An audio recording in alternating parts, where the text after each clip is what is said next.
துபாயில் நடந்த தாக்குதலில் ஒருவர் உயிரிழந்ததாக துபாய் அரசு உறுதி செய்துள்ளது. துபாயில் நேற்று மாலை மீண்டும் நடத்தப்பட்ட வான்வெளி தாக்குதலை அமீரக வான் பாதுகாப்பு படையினர் வெற்றிகரமாக இடைமறித்த போதிலும், இடைமறிக்கப்பட்ட ஏவுகணையின் உடைந்த பாகங்கள் கீழே விழும்போது தாக்கி பரிதாபமாக உயிரிழந்ததாக துபாய் அரசு ஊடகம் உறுதி செய்துள்ளது. இந்த சம்பவமானது நேற்று மாலை துபாயின் அல்பர்ஷா பகுதிக்கு அருகில் நடந்ததாகவும், உயிரிழந்தவர் பாகிஸ்தான் நாட்டை சேர்ந்த வாகன ஓட்டுநர் என்பதும் உறுதி செய்யப்பட்டுள்ளது. இந்த சம்பவம் குறித்து வெளியான தகவலின்படி, கீழே விழுந்த ஏவுகணையின் பாகங்கள் வாகனத்தின் மீது விழுந்ததில் அவர் உயிரிழந்ததாக கூறப்படுகிறது.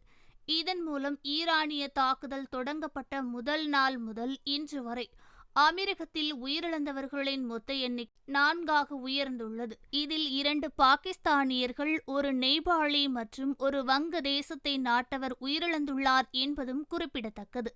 துபாயில் நடந்த மற்றொரு தாக்குதல் சம்பவத்தில் வெற்றிகரமான இடைமறிப்பின் விளைவாக விழுந்த உடைந்த பாகங்கள் துபாய் மெரினாவில் உள்ள கோபுரத்தின் முகப்பில் ஒரு சிறிய பாதிப்பை ஏற்படுத்தியதாக அதிகாரிகள் உறுதி செய்துள்ளார்கள்.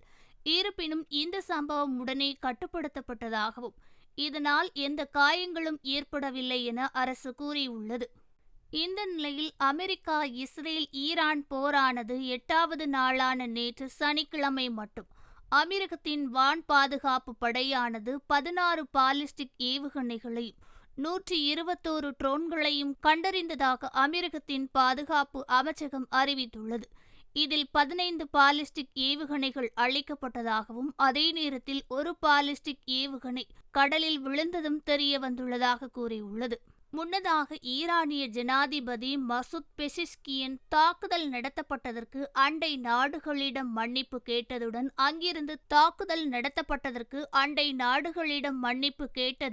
இனி அவர்களுக்கு எதிராக ஏவுகணை தாக்குதல் நடத்தப்படாது என்றும் கூறப்பட்டிருந்தார்கள். இருப்பினும் அவரின் அறிவிப்புக்கு பின்னர் கூட நேற்று இரவு வரை அமீரகத்தில் தாக்குதல் நடத்தப்பட்டது என்பதும் குறிப்பிடத்தக்கது.